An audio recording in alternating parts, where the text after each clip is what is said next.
वफाकी वजीर शाह महमूद कुरैशी का कहना है कि सिंध के सियासी बंद में शगाफ पड़ गया है। कहीं ऐसा ना हो कि बिलावल तुम इस्लामाबाद के हो जाओ और सिंध किसी और का ना हो जाए।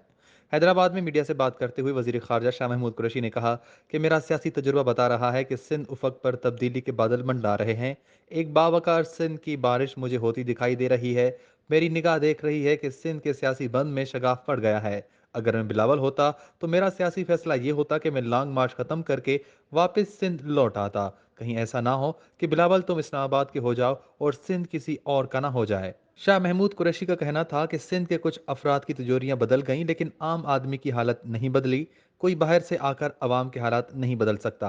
अगर अवाम हालात और तकदीर बदलना चाहे तो अवाम फैसला कर लें कि मजीद इस तूफान बदतमीजी को बर्दाश्त नहीं करेंगे। सिंध में तब्दीली यहाँ के अवाम ही ला सकते हैं। 2023 में सिंध में तब्दीली आएगी। अगर पीटीआई आएगी तो तब्दीली आएगी। कराची के बाद इस्लामाबाद जाकर अपने सिंध के तासुरात पेश करूंगा ताकि बाकी 1.5 साल में सिंध के लिए मरबूत हिकमत अमली तैयार कर सकें। विफाकी वजीर ने कहा कि तुमने 15 साल मुसलसल पीपल्स पार्टी को वोट दिया।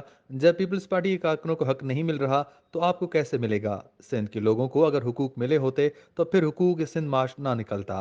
15 साल पीपल्स पार्टी को आजमाया तो 5 साल इमरान खान को मौका देकर देखें सिंध तब्दील होता है या नहीं। वजीर खारजा का मजीद कहना था कि 18वीं तरमीम के बाद कुछ हाथ विफाक के बन गए हैं। इमरान खान सेहत कार्ड देना चाहते हैं लेकिन सिंध हुकूमत रुकावट बनी हुई है। वजीर आजम हैदराबाद तसक्खर मोटरवे का तोहफा देने हैदराबाद आ रहे हैं। सिंध के अवाम अपनी मजबूरी से जान छुड़ाना चाहते हैं तो कहीं सिंध की मजबूरी है इमरान खान ज़रूरी है।